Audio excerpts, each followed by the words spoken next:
Hello नमस्कार। एक बार पुनः आप सभी का स्वागत है। आज की इस क्लास में हम लोग हमारी पुरानी चर्चा को कंटिन्यू रखेंगे। पुरानी चर्चा के तहत हम लोग त्रिपुरा पीएससी के पेपर की चर्चा कर रहे हैं। इस त्रिपुरा पीएससी के पेपर के तहत है ना, एक क्लास हमने ऑलरेडी की हुई है, जिसमें क्वेश्चन नंबर 40 तक की हमने बात कर ली थी। लेक्चर नंबर 10 है, जो कि ऑलरेडी यहीं यूट्यूब में अपलोडेड है। ये कब का पेपर है? तो ये त्रिपुरा पीएससी का 2022 का पेपर है। किस चीज़ का है? एफएसओ का है। किस चीज़ का? एफएसओ का पेपर है। आज की जो हम चर्चा चालू करेंगे वो क्वेश्चन नंबर 41 से चालू करेंगे। कहाँ से चालू करेंगे? 41 से चालू करेंगे, क्योंकि 40 तक हम ऑलरेडी चर्चा कर ही चुके हैं। ठीक है। चर्चा चालू करने के पहले एक छोटी सूचना कि जॉब्स वाला के द्वारा टेस्ट सीरीज भी चलाई जा रही है इसके लिए, जिसके तहत हम लोग 7,000 प्रश्न उपलब्ध करवा रहे हैं। इन 7,000 प्रश्नों में आपके 70 टेस्ट रहेंगे, जिसमें से 50 टॉपिक वाइज, 10 आपके यूनिट वाइज और 10 आपके एफएलटी टेस्ट रहेंगे। इन सभी टेस्टों का विस्तार से हम एक्सप्लेनेशन भी दे रहे हैं। ये विस्तार का एक्सप्लेनेशन उसी प्रकार का है जिस प्रकार का हम यहाँ पर इस चर्चा में लगातार कर रहे हैं। ठीक है। चलिए चालू करते हैं हम हमारे आज के इस डिस्कशन को, जिसके तहत हमको क्वेश्चन नंबर 41 से हमारी चर्चा को चालू करना है। आप लोग में से जो लोग पहली बार जुड़ रहे हैं वो कृपया चैनल को सब्सक्राइब कर लीजिए, साथ ही दोस्तों के साथ शेयर कीजिए। चलिए चालू करते हैं। सबसे पहले आता है क्वेश्चन नंबर 41। क्वेश्चन नंबर 41 कहता है कि which of the following is the maximum allowable dose of the radiation for inhibition of the sprouting in a white potatoes. ठीक है। तो जो सफ़ेद आपका आलू होता है, उसमें अंकुरण को रोकने के लिए एक जो विकिरण किया जाता है, तो विकिरण की एक क्या कहना चाहिए, विकिरण की जो इष्टतम दर होती है वो कितनी होती है ना। विकिरण की इष्टतम दर निम्नलिखित में से कितनी होती है? ऑप्शन है आपके 0.01, है ना, KGY, इसके अलावा 0.15, 1 और इसके अलावा 15। विच one of this the right answer, है ना। तो ये अगेन की कौन तय करेगा? ये सब तय करने का अधिकार किसके पास है? FSSAI के पास है। और ये लोग कैसे तय करते हैं? तो बाकायदा इसके लिए क्या बने हुए हैं? रेगुलेशंस बने हुए हैं। उसमें इन सब चीज़ों को क्या किया गया है? मेंशन किया गया है। एज ऑफ नाउ हमारा राइट आंसर क्या है? ऑप्शन बी, है ना। हमारा राइट आंसर क्या है? Option B. ठीक है। ये जो लिमिट है, यह FSSAI किसके माध्यम से तय करता है? यह FSSAI तय करता है कोडेक्स एलिमेंटरिस कमीशन के अनुसार। कैसे तय करता है? कोडेक्स एलिमेंटरिस कमीशन के अनुसार तय करता है। ये कमीशन क्या होता है, इसके बारे में यूट्यूब पर यहीं पर वीडियो अपलोडेड है। आप सर्च करेंगे कोडेक्स एलिमेंटरिस जॉब्स वाला के चैनल में, तो आपको आसानी से मिल जाएगा। ठीक है। तो ये exactly maximum limit white potato के लिए कितनी रखी गई है इरेडिएशन की? 0.15 की। ठीक है। कितनी? 0.15 की। तो ये आपको ध्यान में रखना है। नेक्स्ट क्वेश्चन है क्वेश्चन नंबर 42। ये कहता है कि fill in the blank is a beverage containing is a beverage containing 10% fruit and fruit part and 10% total soluble solid। ऐसा कौन सा बेवरेज होता है जिसमें 10% फ्रूट पार्ट होता है और 10% क्या होता है? टोटल सॉल्युबल सॉलिड होता है। क्या होता है? टोटल सॉल्युबल सॉलिड उसमें होता है। ये कौन से बेवरेज की बात हो रही है? कौन से बेवरेज की पहचान लिखी हुई है? ठीक है। यहाँ पर हमने कुछ क्या दिए हुए हैं आपको? प्रकार दिए हुए हैं बेवरेजेस के, जिनमें अलग अलग प्रकार का क्या होता है? कंपोजिशन होता है। ठीक है। सबसे पहले बात करते हैं हमारे आंसर की। हमारा आंसर है रेडी टू सर्व ड्रिंक, है ना। हमारा आंसर क्या है? Ready to serve drink. यदि रेडी टू सर्व ड्रिंक की बात करें तो इसमें फ्रूट जूस कितना होता है? लगभग 10% होता है। और टोटल सॉलिड कितना होता है? 10% होता है। ठीक है। वही बात यहाँ पर क्या है? लिखी हुई है। इसके एग्जाम्पल्स आपको ध्यान में रखने बहुत ज़्यादा आवश्यक हैं। रेडी टू सर्व जो ड्रिंक होता है, जिसमें 10% फ्रूट जूस होता है और 10% क्या होता है? टोटल सॉल्युबल कंटेंट होता है। उसके एग्जाम्पल क्या हैं? जैसे माजा है, स्लाइस है, फ्रूटी है। अब तुम माजा पीते हो, मैंगो फ्लेवर हो, कैटरीना कैफ नहीं, आजकल कैटरीना कैफ नहीं बेच रही, कोई और बेच रहा होगा, है ना। तो जो भी बेच रही होगी, है ना, भरी ठंडी में वो आम तोड़ रही है, मतलब हद है भाई। मतलब क्या ही बोल रहे हैं ना। खैर, तो वो जो भरी ठंडी में आम तोड़ा जा रहा है, तो जो गर्मी में आम का पल्प सुखा करके रखा गया था ना दोस्त, वही बेचा जा रहा है तुमको, है ना। और कितना है? तो मोटा मोटा कहें कि यदि 1 लीटर क्या ले रहे हो तुम, ये यूँ कहें कि 100 ml क्या ले रहे हो, फ्रूटी ले रहे हो, माजा ले रहे हो, स्लाइस ले रहे हो, तो उस 100 ml में से मात्र 10 ml ही क्या है तुम्हारा? मैंगो है। बाकी तो सब क्या पी रहे हो? पानी पी रहे हो, है ना। और वो पानी कहाँ का पी रहे हो? भगवान मालिक है। तो ये रेडी टू क्या हो गया, सर्व ड्रिंक हो गया, बेवरेज हो गया, ठीक है, जिसमें 10% सॉलिड 10% फ्रूट है ना। इसके बाद आता है दूसरा जो ऑप्शन था उसमें नेक्टर था। नेक्टर क्या होता है, ये भी एक बेवरेज होता है, लेकिन इसमें कंटेंट क्या हो जाता है, चेंज हो जाता है। कंटेंट क्या है इसका, जैसे इसमें जो फ्रूट कंटेंट होता है वो कितना हो जाता है, 20 से 30% है ना। इसमें फ्रूट कंटेंट कितना होता है, 20 से 30% हो जाता है। और इसमें किसी प्रकार का कोई डाइल्यूशन नहीं किया जाता, इसमें किसी प्रकार का कोई डाइल्यूशन नहीं किया जाता है। जैसे उदाहरण के लिए पीच नेक्टर हो गया, मिक्स्ड फ्रूट नेक्टर हो गया, मार्केट में अवेलेबल प्रोडक्ट हैं, ये उसके एग्जाम्पल हैं, ठीक है। फिर तीसरा आता है आपका कॉर्डियल, है ना। कॉर्डियल में जो फ्रूट जूस कंटेंट होता है वो कितना हो जाता है, 25% हो जाता है। कितना हो जाता है, 25% हो जाता है। नेक्टर में कितना था, 20 से 30 की रेंज में था। यहाँ कॉर्डियल में कितना रहता है, 25% फ्रूट जूस कंटेंट रहता है, ठीक है। इसमें क्या करना पड़ेगा आपको, इसमें आपको क्या करना पड़ता है, डाइल्यूशन बनाना पड़ता है। क्या बनाना पड़ता है, डाइल्यूशन बनाना पड़ता है। डाइल्यूशन बनाने का मतलब कि आपको उसमें क्या करना पड़ेगा, पानी डालना पड़ेगा और उसको क्या करना पड़ेगा, मात्रा बढ़ानी पड़ेगी, ठीक है। Requires dilution before drinking. Example क्या है इसका, लाइम कॉर्डियल, है ना। इसका एग्जाम्पल क्या है, लाइम कॉर्डियल। ऐसा ही एक होता है स्क्वाश, है ना। ऐसा ही क्या होता है स्क्वाश, उसमें भी लगभग 25% ही क्या होता है, फ्रूट जूस होता है। लेकिन कॉमन जो डाइल्यूशन किया जाता है उसमें कि क्या डाइल्यूशन किया जाता है, तो मान लो तुम क्या कर रहे हो, 10 ml स्क्वाश ले रहे हो, तो 10 ml के साथ उसमें क्या डाल दोगे, 40 से 50 ml क्या डाल दोगे, वाटर डालोगे। क्या डालोगे, वाटर डालोगे। तब तुम्हारा क्या बन जाएगा, ड्रिंकिंग के योग्य बन जाएगा, पीने के योग्य बन जाएगा स्क्वाश। स्क्वाश में फ्रूट जूस कंटेंट कितना होता है, 25% होता है, ठीक है। कॉर्डियल में कितना होता है, 25 होता है। नेक्टर में कितना होता है, 20 से 30 होता है। रेडी टू सर्व ड्रिंक या आरटीएस ड्रिंक में कितना होता है, 10% होता है, जो कि हमारा क्वेश्चन था, ठीक है। अगला question 43, according to the food safety and standard act 2006, unlicensed sale of the food sale भी पनिशेबल भी था ना। यदि तुम क्या कर रहे हो, खाना बेच रहे हो, फूड बेच रहे हो, लेकिन तुमने फसाई से क्या नहीं लिया है, लाइसेंस नहीं लिया है ना। तुमने क्या नहीं लिया, फसाई से लाइसेंस नहीं लिया है, तो तुमको इस अपराध के लिए कितना दंड दिया जा सकता है ना। तो इस अपराध के लिए जो दंड का प्रावधान किया गया है वो बताइए आप, कि 2 साल 5 लाख, 6 महीने 2 लाख, 6 महीने 5 लाख, 1 लाख 1 साल, या 1 साल 2 लाख, है ना। निम्नलिखित में से कौन सा कॉम्बिनेशन सही है। तो तुमने यदि बिना फसाई के लाइसेंस के क्या किया, सामान बेचा, खाद्य पदार्थ बेचा है, तो तुमको 6 माह तक की सजा हो सकती है, और अथवा अथवा 5 लाख तक की क्या हो सकती है, जुर्माना लगाया जा सकता है, ठीक है। यहाँ पर पूरी मैं आपको एक टेबल दे रहा हूँ। ये टेबल कहाँ से ली गई है, ये टेबल ली गई है हमारा फसाई एक्ट से। कहाँ से ली गई है, फसाई एक्ट 2006 से ली गई है। फसाई एक्ट की क्लास में यूट्यूब में चला भी रहा हूँ, ठीक है।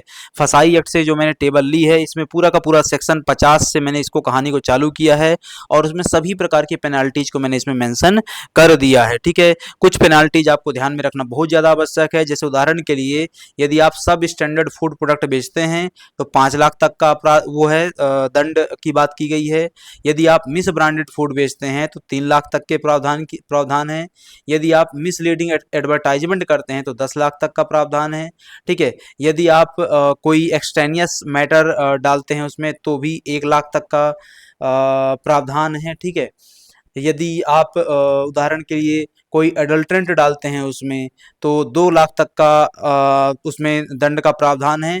यदि एडल्ट्रेंट कैसा हो, नॉट इंजरियस हो, और यदि इंजरियस हो तो कितना हो सकता है, 10 लाख तक का। तो यदि ये क्वेश्चन आता है कि what is the maximum penalty for possessing adulterant in food, तो मैक्सिमम पेनाल्टी कितनी है, 10 लाख है, ठीक है। उससे मतलब नहीं है नॉट इंजरियस इंजरियस। यदि ओपन क्वेश्चन दे रहा है, मैक्सिमम पूछा है, तो मैक्सिमम कितनी है, 10 लाख है, ठीक है। अनसेफ फूड बेच रहे हो तो उसके लिए अलग है। तो सबके लिए मैंने यहाँ पे पूरी एक विथ देयर रिस्पेक्टिव सेक्शंस यहाँ पे क्या दिया हुआ, पूरा टेबल दिया हुआ है। चलो आगे बढ़ते हैं। मोनोसोडियम ग्लूटामेट, है ना, इज यूज्ड एज, है ना। मोनोसोडियम ग्लूटामेट को किस तरीके से यूज किया जाता है, आर्टिफिशियल स्वीटनर है, नहीं भाई, ठीक है। एंटी केकिंग एजेंट है, कोई आवश्यक नहीं है। क्लीनिंग एजेंट है, नहीं है क्या ये, तो फ्लेवर इन्हांसर है, क्या है, फ्लेवरिंग इन्हांसर है, फ्लेवरिंग एजेंट है, क्या है, फ्लेवरिंग एजेंट है, स्वाद में बढ़ोतरी करने वाला एजेंट है, ठीक है। मोनोसोडियम ग्लूटामेट का आपने प्राइमरली नाम कहाँ सुना होगा, मैगी में। मैगी पैकेट उठा करके देखिए, उसमें क्या डला हुआ है, एमएसजी डला हुआ है, मोनोसोडियम ग्लूटामेट डला हुआ है, ठीक है। यहाँ पर मैं आपको एक फ्लेवरिंग एजेंट और इन्हांसर्स की टेबल दे रहा हूँ, जिसमें कुछ नेचुरल हैं। नेचुरल में जैसे आप उदाहरण के लिए वेनिला एक्सट्रैक्ट हो गया, क्लोव ऑयल हो गया, मिंट ऑयल हो गया, जिंजर एक्सट्रैक्ट हो गया। और ये कहाँ पे यूज किए जाते हैं, जैसे उदाहरण के लिए वेनिला एक्सट्रैक्ट की बात करें तो आइसक्रीम और बेकरी इंडस्ट्री में यूज होता है, वेनिला फ्लेवर आइसक्रीम, है ना। क्लोव ऑयल की बात करें तो पिकल्स में, स्पाइस मिक्स में आदि में यूज होता है। मिंट की बात करें तो ये माउथ फ्रेशनर के तौर पर यूज किया जाता है। जिंजर एक्सट्रैक्ट की बात करें तो करीज और सूप में यूज किया जाता है, ठीक है।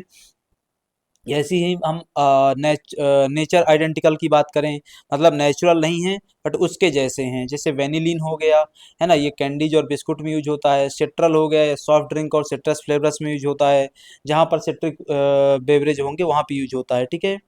इसके बाद आता है आर्टिफिशियल। आर्टिफिशियल में इथाइल ब्यूटाइरेट होता है और एमाइल एसीटेट होता है।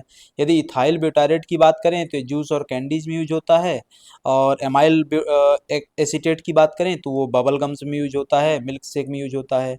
ऐसे ही आपका आता है फ्लेवर इन्हांसर में मोनोसोडियम ग्लूटामेट, ये आपका नूडल्स हो गए, सूप्स हो गए, स्नैक्स हो गए, है ना, यहाँ पर यूज होता है। इसी तरह बात करें डाइसोडियम इनोसिनेट, है ना, इसको इंस्टेंट नूडल्स में यूज करते हैं। तो ये पूरी की पूरी एक टेबल है दोस्त, है ना, ये टेबल आपको पता होना चाहिए क्योंकि कोई भी ना आंसर पूछा जा सकता है एग्जाम में, है ना। अगला 45th question, as per the standards for fortification of the food, iron fortified atta with ferrous citrate, ferrous sulphate etcetera has the following level of fortification per KG, है ना। देखो, भारत में क्या किया गया है, फूड फोर्टिफिकेशन के संबंध में दो चीजें चल रही हैं। एक, फूड फोर्टिफिकेशन की पूरी पूरी प्रक्रिया को रेगुलेट किया जाता है, किसके द्वारा, भारत सरकार के द्वारा। कौन रेगुलेट करता है, on the behalf of Bharat Sarkar. तो on the behalf of government of India this whole concept और a process is regulated by FSSAI, है ना। कौन रेगुलेट करता है, फसाई रेगुलेट करता है। कैसे रेगुलेट करता है, they have a regulatory procedure in a place, है ना, named as food fortification regulation, है ना, क्या है नाम उसका, फसाई फूड फोर्टिफिकेशन रेगुलेशन। कब लाया गया था, 2018 में लाया गया था। अब तुम इंटरनेट में जाओगे बाबू और इसको सर्च कब मारोगे तो तुमको काम मिलेगा, पूरा का पूरा एक रेगुलेशन मिल जाएगा 15-20 पेज का। उस रेगुलेशन को तुम डाउनलोड करोगे तो उसमें मिल जाएगा किन किन चीज़ों का फोर्टिफिकेशन हो रहा है, ठीक है। तो अभी इस कानून के तहत 6 चीजों का फोर्टिफिकेशन होना चाहिए। अभी हम कितने का हो रहा है उसकी बात नहीं कर रहे हैं, हम कह रहे हैं कि इस कानून के तहत कितनों का होना चाहिए।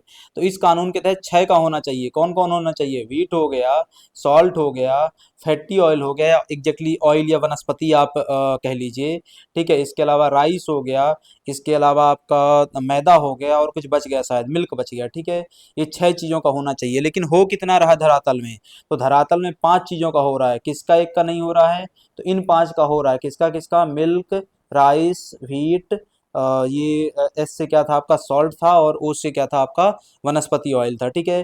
किसका नहीं होता है, मैदे का भी फोर्टिफिकेशन सरकार के द्वारा नहीं किया जाता। लौटते हैं क्वेश्चन में वापस से कि कितना आप कर सकते हैं, ठीक है।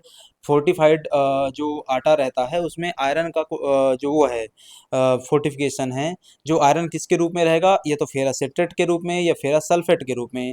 कितना तक हो सकता है, 28 mg से लेकर के 47.5 mg तक, ठीक है। कितना, 28 mg से लेकर के 47.5 mg तक, ठीक है। अब यहाँ पर उसी जो पीडीएफ की मैं चर्चा कर रहा था रेगुलेशन की, उसका मैं यहाँ पे स्क्रीनशॉट लगा रहा हूँ।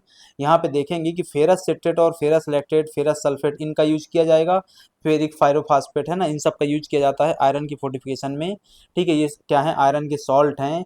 कितना कर सकते हैं, 28 mg से लेकर के 42.5 mg तक। बोले साहब कुछ तो कहानी उल्टी है।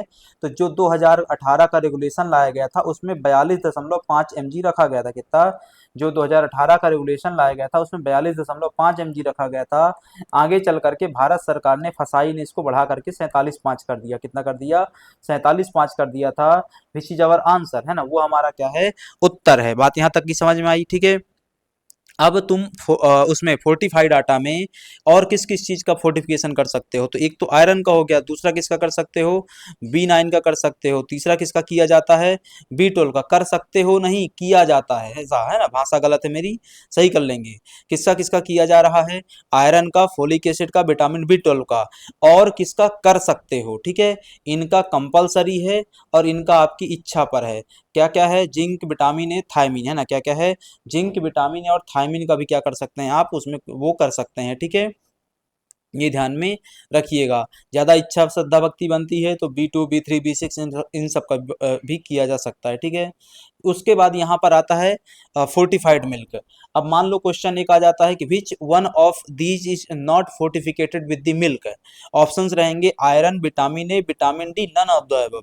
तो वहां पे आंसर क्या हो जाएगा, आयरन हो जाएगा, क्योंकि मिल्क में क्या कर रहे हैं हम फोर्टिफिकेशन, मिल्क में कर रहे हैं विटामिन ए का और किसका, विटामिन डी का। कितना कर रहे हैं वो यहाँ पे क्वांटिटी ऑलरेडी मेंशन्ड है। ऑयल में किसका कर रहे हैं, वनस्पति ऑयल, फोर्टिफाइड ऑयल में vitamin A, vitamin D same चीज का, ठीक है। मिल्क और वनस्पति में सेम चीज का कर रहे हैं। आयोडाइज सॉल्ट में किसका कर रहे हैं, दो चीजों का करते हैं, ठीक है। आयोडाइज सॉल्ट में दो चीजों का करते हैं। यदि सामान्य तौर पर किसका किया जाता है, सिर्फ आयोडीन का किया जाता है। यदि सामान्य तौर पर सिर्फ किसका किया जा रहा है, आयोडीन का किया जा रहा है, ठीक है, देन हम इसको क्या बोलते हैं, आयोडाइज्ड सॉल्ट बोलते हैं। क्या बोलते हैं, आयोडाइज्ड सॉल्ट बोलते हैं। कौन सा सॉल्ट यूज किया जाता है, पोटेशियम आयोडेट सॉल्ट यूज करते हैं। कितना यूज करते हैं, 20 से 30 ppm। कितना क्वांटिटी है, 20 से 30 पार्ट्स पर मिलियन की क्वांटिटी में यूज करते हैं। लेकिन कई बार है ना, लेकिन कई बार क्या किया जाता है, इसमें आयोडीन के साथ साथ आयरन का भी फोर्टिफिकेशन किया जा सकता है। आयरन का फोर्टिफिकेशन कितना करेंगे, 850 से लेकर के 1100 ppm तक। जब तुम आयरन का भी फोर्टिफिकेशन कर दोगे तो हम इस पूरे सॉल्ट को क्या बोलने लग जाएंगे, डबल फोर्टिफाइड सॉल्ट। क्या बोलेंगे हम इसको, डबल फोर्टिफाइड सॉल्ट। एक किसका, आयोडीन, दूसरा आयरन, इसलिए क्या हो गया, डबल फोर्टिफाइड हो गया, ठीक है। चलो अगला क्वेश्चन है, FSSAI has a fixed limit for a total polar compounds percent 8% beyond which the vegetable oil shall not be use for cooking, है ना। कि एक वेजिटेबल ऑयल में कितना अमाउंट, कितना क्वांटिटी, कितना कंपाउंड, कितना percent of the compound polar compound होना चाहिए, ठीक है। उसमें पोलर कंपाउंड रहेंगे, ध्रुवीय ध्रुवीय तत्व रहेंगे। तो जो ध्रुवीय तत्व हैं वो कितने परसेंट हो सकते हैं, यदि उससे ज्यादा है तो फिर वह ऑयल हमारे काम का नहीं रहेगा। तो ये क्वांटिटी कितनी रखी गई है, total polar compound for fatty oil, vegetable oil, ये क्वांटिटी कितनी रखी गई है, अपर लिमिट कितनी रखी गई है, 25% की। कितनी है, 25% की। यदि बियॉन्ड देन दैट है, यदि 25% से ज्यादा है, देन वो कंजम्पशन के योग्य नहीं माना जाएगा, ठीक है। The oil having more than 25% of TPC is not safe for human consumption, जो अभी मैंने आपसे बात कही। यदि ऐसा होता है तो फिर उसमें हाइपरटेंशन, अथेरोस्क्लेरोसिस, है ना, अल्जाइमर डिजीज, लीवर डिजीज और सैकड़ों बीमारियां निकल करके आ जाती हैं, ठीक है। Next question is fill in the blank, proposes the maximum residue limit for an individual pesticide in or on specific commodities, है ना। कि किसी भी फूड कमोडिटी में कितनी मात्रा में एक रेसिड्यू लिमिट हो सकती है, कितनी मात्रा में उसको होना चाहिए, ये कौन तय करता है ना। ये तय करने का अधिकार किसके पास है, तो ये तय करने का अधिकार है joint for WHO meeting on a pesticidal residue, JMPR के पास। किसके पास, JMPR के पास। JMPR का पूरा नाम आपको पता होना बहुत ज्यादा आवश्यक है बाबू, है ना। वो क्या है कि joint for WHO meeting on a pesticide residue, ये JPMR का क्या है, फुल फॉर्म है। इससे पता चलता है कि ये कमेटी ज्वाइंटली काम कर रही है दो संगठनों के साथ। ये कौन सी संगठन है, फाओ है और WHO है, ठीक है। कौन है, फाओ और WHO, ये दो संगठन हैं। यही दोनों संगठनों ने मिलकर के क्या किया था, यही दोनों संगठनों ने मिलकर के कॉडेक्स एलिमेंटरिस कमीशन की स्थापना करी थी, है ना। काय की बाबू, कॉडेक्स एलिमेंटरिस कमीशन की स्थापना करी थी, लिखा हुआ है, ये लिखा हुआ है ना। अगला, द येलो बुक ऑफ फसाई इज एम्ड एट, है ना। ये जो फसाई में बैठे हुए लोग हैं, ये अलग अलग प्रकार की रंग बिरंगी पुस्तकें जारी करते हैं, उनके कुछ मतलब होते हैं। जैसे यहाँ पर क्वेश्चन है कि जो पीली वाली किताब होती है उसका क्या मतलब होता है ना। पीली वाली जो किताब होती है उसका मतलब होता है inculcating wholesome food habits eight young age, है ना। इसका मतलब क्या होता है, inculcating wholesome food habits at the young age, है ना। कि बच्चों में या बचपन में ही क्या करना, बेहतर फूड हैबिट उनमें क्या करना, विकसित करना, लेकर के आना। इनकलकेट करने का मतलब क्या होता है, विकास करना उस चीज का, ठीक है। अब ये लोग चूंकि कई प्रकार की कई रंगों की पुस्तक जारी करते हैं, जैसे हमने एक रंग क्या देखा, ये लोग, ऐसे ही ये लोग क्या एक जारी करते हैं, गुलाबी पुस्तक जारी करते हैं, है ना। ये किस चीज से डील करती है, तो safe food practice for home makers and general house holds. Safe food practice क्या होती है, और किचन के लिए SOP क्या होती है, बात समझ में आ रही है। किचन के लिए स्टैंडर्ड ऑपरेटिंग प्रोसीजर क्या होती है, वो पिंक बुक में लिखा होता है, ठीक है। यदि पर्पल बुक की बात करें तो किससे डील करती है, सीनियर सिटीजन के न्यूट्रिशन से डील करती है। हमारे जो बुजुर्ग होते हैं, वृद्ध होते हैं, उनके न्यूट्रिशन से कौन डील करता है, पर्पल बुक डील करती है, ठीक है। इसके बाद ऑरेंज बुक किस चीज़ से डील करती है, ये फूड सेफ्टी और न्यूट्रिशन फॉर चिल्ड्रन से डील करती है इन स्कूल, है ना। Food safety and nutrition for children in school से कौन डील करता है, ऑरेंज बुक डील करती है। पीली किताब की बात करें, जैसा कि हमारा क्वेश्चन था, इसमें गाइडलाइन दी गई है safe food and in children for a growing children ना, safe guidelines on a safe food and nutrition for growing children. इसको क्वेश्चन में किस भाषा में लिख दिया गया था, यंग चिल्ड्रन की भाषा में लिख दिया गया, ठीक है। ऐसे ही ग्रीन किताब है, लाल किताब है, सफ़ेद किताब है, ध्यान में रख सकते हैं। सब फसाई के द्वारा जारी की जाने वाली रंग बिरंगी किताबें हैं। अगला, a large scale IT platform designed for food safety compliance through sampling and inspection is known as, है ना। एक सैम्पलिंग और निरीक्षण के लिए, खाद्य सुरक्षा मानकों के अनुपालन के लिए एक प्लेटफॉर्म विकसित किया गया, है ना। खाद्य सुरक्षा मानकों के अनुपालन के तहत सैम्पलिंग और निरीक्षण के लिए एक प्लेटफॉर्म विकसित किया गया है, उसको क्या बोलते हैं, इस प्लेटफॉर्म को बोलते हैं फॉस्कोरिस, है ना। इस प्लेटफॉर्म को क्या बोला जाता है, फॉस्कोरिस बोलते हैं। फॉस्कोरिस स्टैंड्स फॉर, है ना, यहाँ पे पूरा लिखा हुआ है, दो शब्द यहाँ पे दिए हुए हैं, एक फॉस्कोरिस दिया हुआ है, दूसरा क्या दिया हुआ है, फॉस्कॉस दिया हुआ है। FoSCoRIS stands for food safety compliance through regular inspection and sampling, जबकि फॉस्कॉस में का फुल फॉर्म है फूड सेफ्टी कंप्लायंस सिस्टम, है ना, फूड सेफ्टी कंप्लायंस सिस्टम। तो फॉस्कोरिस और फॉस्कॉस के बारे में यहाँ पर चर्चा की गई है, ठीक है। अगला 50th question, the artificial ripening of fruits by ethylene gas is permitted to a contamination concentration of, है ना। इथिलीन गैस द्वारा फलों को कृत्रिम बनाने की अनुमेय अधिकतम सांद्रता कितनी है। हम जानते हैं कि इथिलीन एक क्या है, प्लांट हार्मोन है। हम जानते हैं कि इथिलीन एक क्या है, प्लांट हार्मोन है, जो नेचर में क्या होता है, गैसियस होता है। कैसा होता है, वायवीय होता है, गैसियस होता है। अब है कि इस इथिलीन का फलों को पकाने के लिए उपयोग किया जाता है। तो ये जो फलों को पकाने के लिए इथिलीन उपयोग किया जाता है, इसकी मात्रा कितनी होती है, मैक्सिमम, है ना। तो इसकी मात्रा जो अनुमेय है, परमिसेबल है, वो है 100 ppm, है ना। वो कितनी है, 100 ppm की मात्रा यहाँ पे रखी गई है। अगला, the recommended healthy ratio of SFA MUFA PUFA, है ना। Saturated fatty acid, mono unsaturated fatty acid, poly unsaturated fatty acid, इन तीनों फैटी एसिड्स का रिकमेंडेड हेल्थ रेशियो कितना है। तो इनका तीनों का रिकमेंडेड जो हेल्थ रेशियो है वो कितना चल रहा है वर्तमान में, वो चल रहा है 1:1.5:1, ठीक है। मतलब एसएफए यदि 1 किलो है तो मूफा कितना होगा, 1.5 किलो होगा, और पूफा कितना होगा, 1 किलो होगा। 1:1.5:1 का भी क्या है, स्थिति चल रहा है। ये स्थिति कौन बताता है तुमको, ये स्थिति बताता है ICMR, Indian council of medical research. क्या ये स्थिति बताने में वो स्वयं सक्षम है, तो यह आधे तरीके से सक्षम है, आधे तरीके से नहीं है। तो फिर आधे तरीके से सहायता कोई करेगा, वो आधे तरीके से सहायता करने वाला संस्थान है नेशनल इंस्टीट्यूट ऑफ न्यूट्रिशन। कौन है, नेशनल इंस्टीट्यूट ऑफ न्यूट्रिशन। किधर है ये, हैदराबाद में। किधर है ये, हैदराबाद में है, ठीक है। वो कितनी रिकमेंडेशन दिया है NIN अलॉन्ग विथ ICMR, 1.5 1:1.5:1, ठीक है। चलो, यहाँ पर SFA, मूफा और पूफा के बारे में कुछ बेसिक दिया हुआ है। चलो, अगला आता है, the food safety and standard regulation 2011 prescribes the limit of a trans fat to be not more than % by weight in a वनस्पति।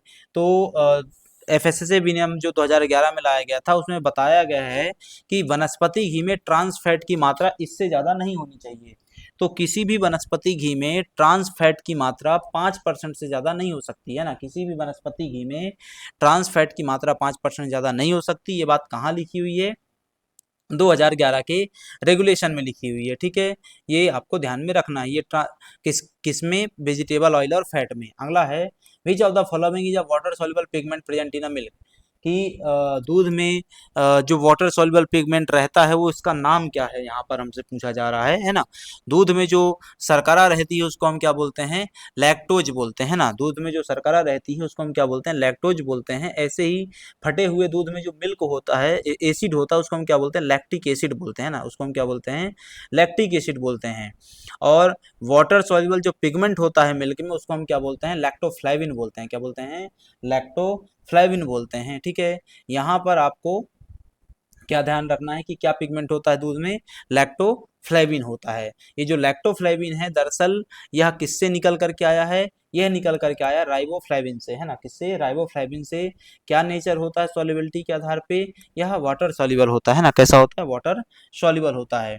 और क्या रंग आता है, कभी भी आप गाय के दूध को देखिएगा, खास करके वो दूध जो पहली बार बच्चा जब गाय जब बच्चे को जन्म देती है तो उसके बाद जो पहली बार दूध निकाला जाता है उसको हमारे क्षेत्र में तेली बोलते हैं। क्या बोलते हैं उसको, तेली बोलते हैं। वो जो तेली होती है वो हमेशा क्या दिखाई देगी आपको, येलोइश ग्रीन दिखाई देगी। कैसी दिखाई देगी, येलोइश ग्रीन दिखाई देगी। किसके कारण होती है, ये होती है लैक्टोफ्लेविन के कारण। ठीक है, चलो अगला है, how many notified laboratories exist for a sample analysis as per the section 43 of the FSS act, है ना। 43 सेक्शन 43 में क्या दिया गया है, नोटिफाइड फूड लेबोरेटरीज की बात की गई। किसकी बात की गई है, नोटिफाइड फूड लेबोरेटरीज की बात की गई है। अभी के हिसाब से हमारा जो आंसर है, इस क्वेश्चन के हिसाब से हमारा जो आंसर है वो कितना है, 19 है ना। इस क्वेश्चन के हिसाब से हमारा जो आंसर है वो 19 है। ठीक है, वो ध्यान में रखना है। अब ये जो लैब्स हैं वो NABL अक्रेडिएटेड लैब्स हैं। ये जो NABL अक्रेडिटेड लैब्स हैं ये कितनी हो रखी हैं, 184 लैब्स हो रखी हैं ना। कितनी हो रखी हैं, 184 लैब हो रखी हैं। हमको जो क्वेश्चन था 19 वाला, है ना, हमको जो क्वेश्चन था 19 का कि हमने कितना आंसर लगाया, 19 का लगाया। तो इस 19 की जो संख्या पूछी जा रही है वो दरअसल कहाँ दी है, 43 के सब क्लॉज 2 में दी हुई है। रेफरल फूड लेबोरेटरीज वो अब 19 से बढ़ के कितनी हो चुकी हैं, 22 हो चुकी हैं। क्यों भाई, क्योंकि हम जो क्वेश्चन पेपर लगा रहे हैं ये कब का क्वेश्चन पेपर है, 2022 का क्वेश्चन पेपर है। अभी साल चल रहा है 2028, सॉरी 2025, हाँ 2025, 2025 चल रहा है अभी, है ना। 2025 के इस वर्ष में अभी कितनी उसमें वो हो चुकी है, 22 लैब हो चुकी हैं। पहले कितनी थी 2022 में, 19 लैब थी। ठीक है, ये कहाँ मेंशन है, 43 के सब क्लॉज 2 में। चलो आगे बढ़ते हैं। Cholesterol free product should contain less than how much mg of the cholesterol पर सर्विंग, है ना। कि जो कोलेस्ट्रॉल फ्री कंटेंट होता है, हम मानते हैं कि चलो कोलेस्ट्रॉल फ्री कंटेंट है तो कोलेस्ट्रॉल नहीं होगा, बिल्कुल शून्य होगा। ऐसा कभी नहीं हो सकता है। यदि कोलेस्ट्रॉल फ्री कंटेंट का लिखा हुआ है इसका मतलब कि उसमें कोलेस्ट्रॉल है, लेकिन कोलेस्ट्रॉल उतना है जितना आपके लिए वो क्या है, हेल्थ के लिए, आपकी हेल्थ के लिए नुकसानदायक नहीं होगा। ठीक है, तो कितनी मात्रा होती है, परमिशिबल लिमिट, अपर लिमिट कितनी उसमें रखी गई है, तो 2 मिलीग्राम। कोलेस्ट्रॉल फ्री उत्पाद में प्रति सेवारत 2 मिलीग्राम से कम कोलेस्ट्रॉल होना चाहिए। ठीक है, 2 मिलीग्राम से ज़्यादा कोलेस्ट्रॉल नहीं हो सकता। ठीक है, तो cholesterol free product should contain less than 2 mg of the cholesterol पर सर्विंग। ठीक है, ये कैसे दिया है, FDA रेगुलेशन में ऑलरेडी मेंशन्ड है।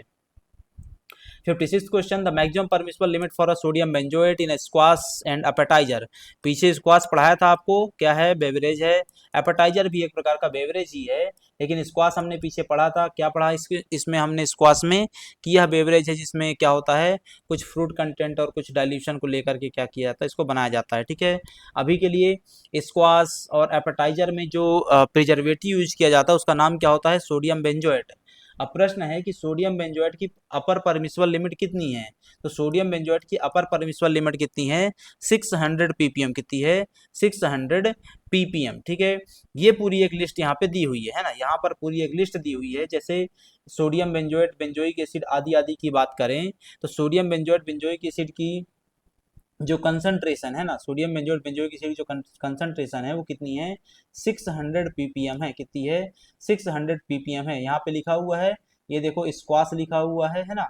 और आपका क्वेश्चन स्क्वाश पे ही था। कॉर्डियल हो गया, है ना, शरबत हो गया, बार्ले वाटर हो गया, इन सब में कितनी होती है, 600 होती है।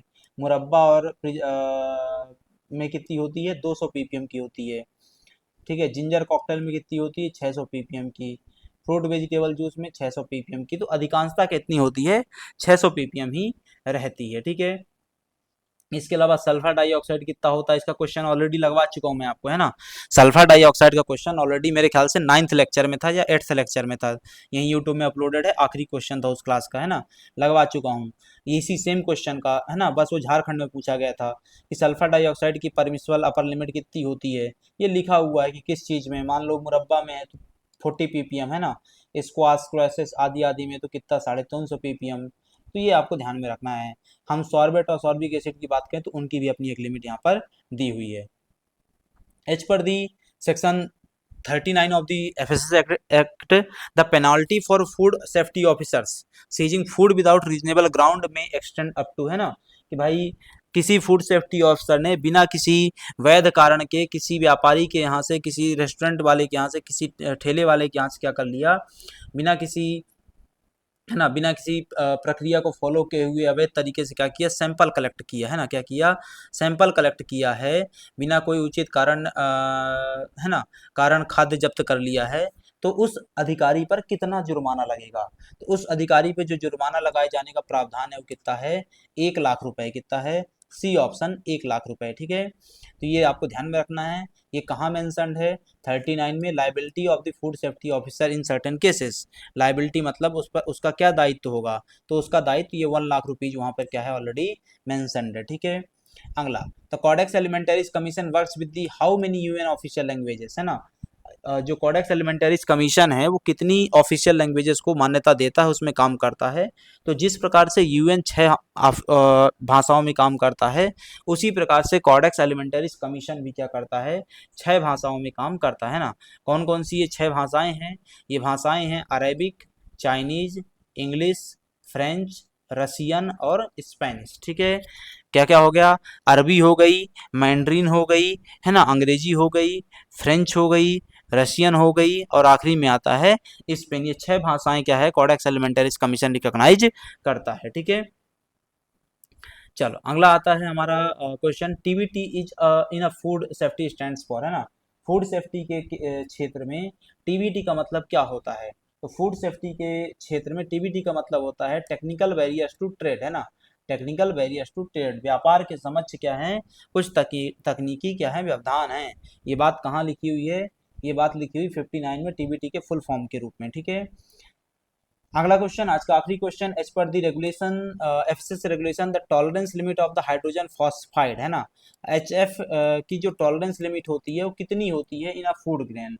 एचएफ फूड ग्रेन में क्यों यूज किया जाता है, प्रिजर्वेटिव के तौर पे, ताकि उसमें घुन न लगे, पाई न लगे, ठीक है। अब ये जो यूज किया जा रहा है हाइड्रोजन हाइड्रोजन फॉस्फाइड, उसकी अपर परमिसिबल लिमिट क्या होती है, ठीक है, उसकी जो अपर परमिसिबल लिमिट है, जैसे यदि हम पहले बात करें हाइड्रोजन साइनाइड की, हाइड्रोजन साइनाइड की फूड ग्रेन्स के लिए अपर परमिसिबल लिमिट कितनी है, 37.5 mg पर केजी, और मिल्ड ऑफ फूड ग्रेन्स के लिए कितनी है, 3.0 mg पर केजी, ठीक है। लेकिन यदि हम हाइड्रोजन फॉस्फाइड की बात करें तो फूड ग्रेन और मुल्ड ग्रेन्स दोनों में यह शून्य होना चाहिए, कितना होना चाहिए, नील होना चाहिए, बिल्कुल भी परमिसिबल है ही नहीं है। हाइड्रोजन फॉस्फाइड क्योंकि बहुत जहरीला है, तो उसके लिए कोई परमिसिबल लिमिट नहीं है, वो हमेशा क्या होना चाहिए, इनमें शून्य होना चाहिए, ठीक है। तो ये हमारा आज का पूरा चर्चा था, जिसमें हमने आज क्या किया, ये बात किया, है ना। इसमें क्वेश्चन नंबर आज हमने 60 तक की बातें कर ली, क्वेश्चन नंबर 60 आपका यहाँ पर ये है, ठीक है, इसकी अभी हमने चर्चा करी। अगली क्लास में, नेक्स्ट क्लास में कल हम यहाँ से चर्चा चालू करेंगे, जिसमें हम बाकी के क्वेश्चंस को देखेंगे। इस क्वेश्चन पेपर में 85 क्वेश्चन ही थे, है ना, टोटल क्वेश्चन कितने थे, 85 क्वेश्चन ही थे। तो 61 से लेकर के हमको कहाँ तक जाना रहेगा, 85 तक जाना रहेगा। कल का 85वां क्वेश्चन ये रहा, ठीक है, कल हम इसकी चर्चा करेंगे, ठीक है। चलिए आगे बढ़ते हैं, आज की क्लास को ख़त्म करते हैं, मिलेंगे अगली क्लास में, तब तक के लिए आप सभी का धन्यवाद।